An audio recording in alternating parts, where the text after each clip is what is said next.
Do you think there's a generational shift in how young people are seeing themselves and their place in the world? Yeah, I think so. And I think it's linked to the fact that young people can't see how am I going to buy a house? How am I going to have kids?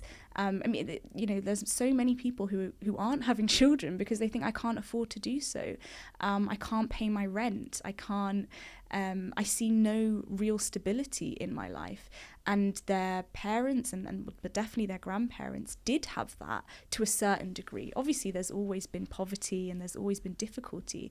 But even now, I mean, life expectancy is declining in in certain areas of the UK. I mean, that is really extreme.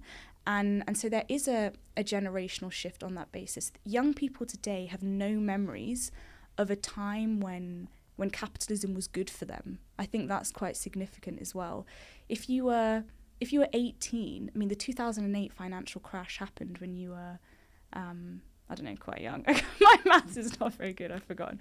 But you're very, very young when the 2008 financial crash happened, right? So your whole experience of life has just been austerity, the banks collapsing, climate chaos.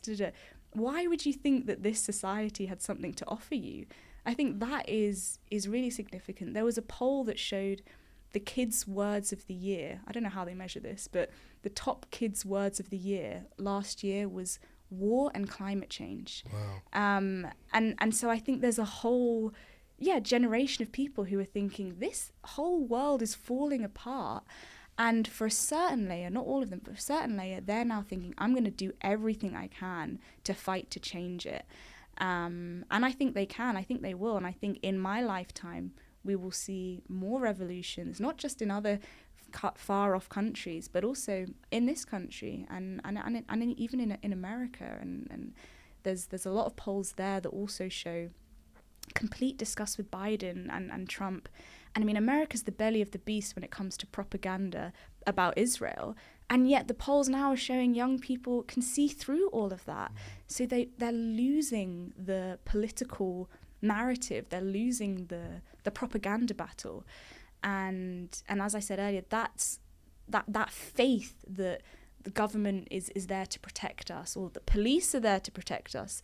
That lesson has been very sharply learned through the Black Lives Matter movement, through how they responded to the encampments, and future protests that are sure to take place.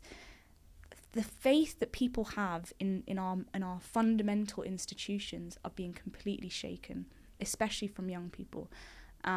Which makes things very, very worrying for the ruling class. But for the Marxists or the communists, this is very good.